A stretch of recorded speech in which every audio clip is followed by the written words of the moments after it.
মাহমুদুল্লাহ ভাইয়ের সাথে সৌম্য ভাইয়ের সাথে, এটা কি আমি? হ্যাঁ অবভিয়াসলি আমি। আসো, আরো বাকি আছে।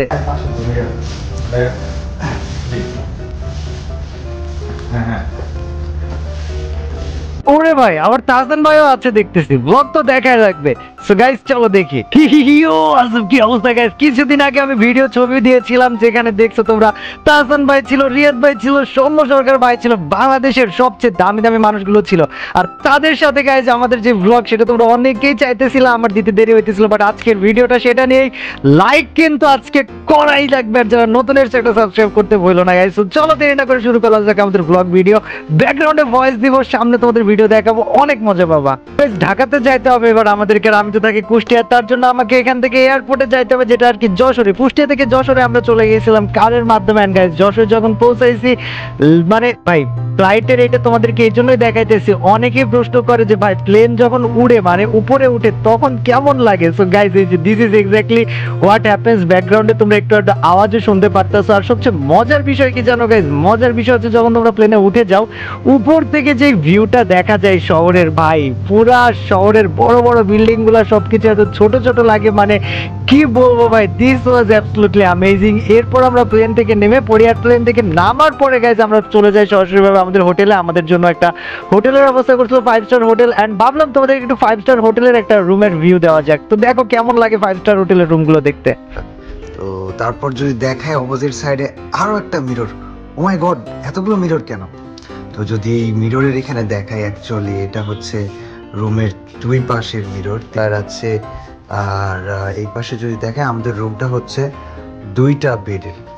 ইগনোর দা বিছানা, কারণ ব্যাচেলারটা কইছি তো জীবনে যেই জায়গায় যাবো ওই ব্যাচেলারের মতোই থাকবো, হোক সেটা 5 স্টার হোক সেটা 2 স্টার 3 স্টার। সো এই হচ্ছে একটা বেড, এই হচ্ছে আরেকটা bed. You guys get this view here. দেখাই, oh my god, you got a big screen here, বড় একটা স্ক্রিন। দেন এরপরে গাইস সরাসরি আবার ঢাকার জ্যাম তো তোমরা জানোই। তো কারে করে আমরা সরাসরি আমাদের ভেন্যুতে চলে যাই, যেখানে আসলে একটা টুর্নামেন্টের ফাইনালে গেস্ট হিসেবে আমাদেরকে ডাকা হয়েছিল। আর ভাই যে তোমাদেরকে কি বলবো ভাই, ভাই ব্রাদার সব জায়গাতে উপস্থিত, ছবি তোলা দিয়ে ব্যস্ত। ভাই তোমাদেরকে অসংখ্য অসংখ্য ধন্যবাদ, যারা ছবি তুলতে আসছো বা পরিচয় হয়েছে বা পরিচিত হয়েছো, থ্যাংকস আ লট ম্যান। আর ঢোকার পরে গাইস এখানে যারা চ্যাম্পিয়নশিপে খেলতেছিল, ফাইনালিস্ট, তাদেরকে তোমরা স্টেজে দেখতে পারতেছো। ভাই স্টেজটা কিন্তু সুন্দরভাবে সাজাইছে, তার সাথে এখানে একটা ট্রফিও ছিল, আর প্রাইজ পুল ছিল 75 লাখ টাকা ভাই।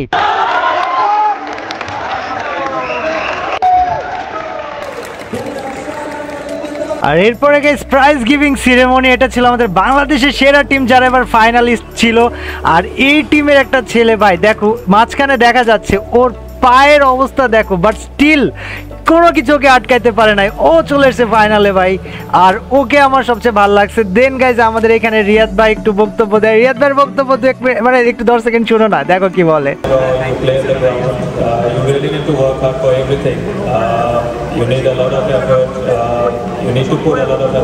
আর এবার গাইজ বিজয়ীদের হাতে প্রাইজ তুলে দেওয়ার পালা। 5th প্লেসে যারা ছিল ওরা পাইছে গাইজ $2000, মেবি ওইটা ডলার ছিল না টাকা ছিল, আমি খেয়াল করলাম না।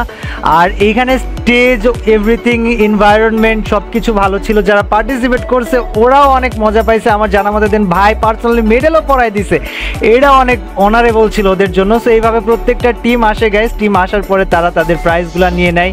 And to be honest guys, এটা আমার জীবনের সবচেয়ে সেরা মুহূর্ত ছিল যখন আমি এন্ট্রি নিই ভাই। What the fuck. আচ্ছা আমি কি একটু গেমারদের কাছ থেকে একটা চিলামি দেখতে পারি? তারা দারুণ ফাইট দিছে, বাংলাদেশ হারুক বা জিতুক, আপনারা কি বাংলাদেশ না বাংলাদেশ না? বাংলাদেশ জিতলেও ফ্রম নেক্সট টাইম আপনার যদি এনিমি হয়, আপনার যদি শত্রু হয়, anybody doesn't care, don't care, just cheer for Bangladesh. আপনাদেরকে আমার পক্ষ থেকে রিকোয়েস্ট থাকবে, হোয়াটএভার ইট ইজ, গেমিং হোক বা যাই হোক, অলওয়েজ চিয়ার ফর বাংলাদেশ। হারলেও বাংলাদেশ, জিতলেও বাংলাদেশ। ভাই আসলে রিয়াদ ভাই সোমু ভাইয়ের পাশে মানে বসে কথা বলতে পারা, দাঁড়ায় কথা বলতে পারা, এটা আমার জন্য হিউজ ছিল। বাট সারপ্রাইজ তো এখনো বাকি আছে গাইস, সেটা হচ্ছে আমাদের তাহসান ভাই, যার গান ছোটবেলা থেকে আমরা শুনে চিল্লায় চিল্লায় অভ্যস্ত, মানে আমি তো গলা ফায়রা গাইতাম। তাহসান ভাই যখন তার সাথে কথা বলার সুযোগ হলো, তার সাথে কথা বললাম, গেম নিয়ে কথা হয়েছে, অনেক কিছু নিয়ে কথা হয়েছে ভাই। দ্যাট মোমেন্ট ওয়াজ জাস্ট ভাই, কিছু বলার নাই।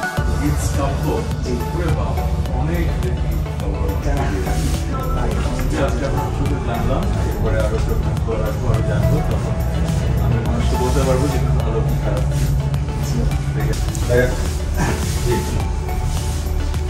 হ্যাঁ হ্যাঁ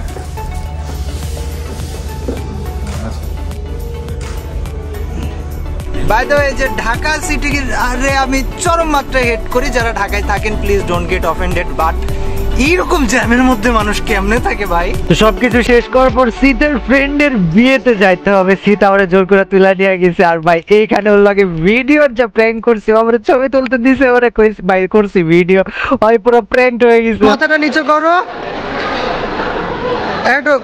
There was the beautiful bride and guys, এটা শীতের ফ্রেন্ড ছিল যে ওর বিয়েতে আমাদেরকে নিয়ে যাওয়া হয়েছিল, এন্ড ট্রুলি জায়গাটা অ্যামেজিং ছিল, অনেক মজা পাইছি ভাই।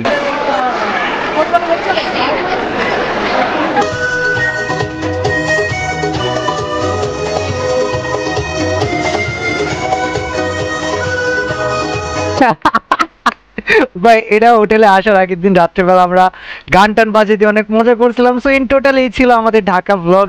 আর আমি ঢাকাতে একটা মিট আপও করতে চাইছিলাম ধানমন্ডি 32-এ, যদিও মিট আপটা পরে করা হয় না, এই জন্য যে প্রপার প্ল্যানিং ছিল না। বাট ইন ফিউচার হয়তো বা আমরা আমাদের বাংলাদেশের সবগুলো জেলাতে ব্লগ করতে পারি বা মিট আপ করতে পারি। সেটার জন্য তোমরা কেমন কি চাও বা কিভাবে, তোমাদের রিয়াকশনগুলো আমি দেখতে চাই। জাস্ট কমেন্ট করে জানাও কে কোন জেলা থেকে, কোন জেলায় ব্লগ দেখতে চাও, কোন জেলায় মিট আপ দেখতে চাও, আর আমি ইনশাল্লাহ চেষ্টা করবো। বাট আজকের মতো ভিডিও এখানেই শেষ করতে হচ্ছে। জানি না কেমন লেগেছে, কতটুকু ভালো লেগেছে, বাট আমি আশা করি ব্লগটা তোমরা এনজয় করেছো।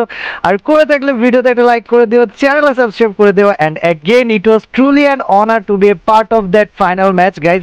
তাহসান ভাই, রিয়াদ ভাই, মাহমুদুল্লাহ ভাই, মানে সরি রিয়াদ ভাই, মাহমুদুল্লাহ ভাই, সোমু ভাই, তাদের সবার সাথে guys in total I had a blast. And in future ইনশাল্লাহ এরকম আরো সুযোগ হলে আমি তোমাদেরকে দেখাবো, এবং গেমিংকে আমরা অন্য লেভেলে নিয়ে যাওয়ার জন্য চেষ্টা করবো। জাস্ট এমন কিছু করো না যাতে গেমারদেরও সম্মানহানি হয় বা গেমাররা তাদের জায়গা বা যোগ্য মর্যাদাটা না পায়। Thank you very much for watching. Again আল্লাহ হাফিজ, বাই বাই, এতামানো।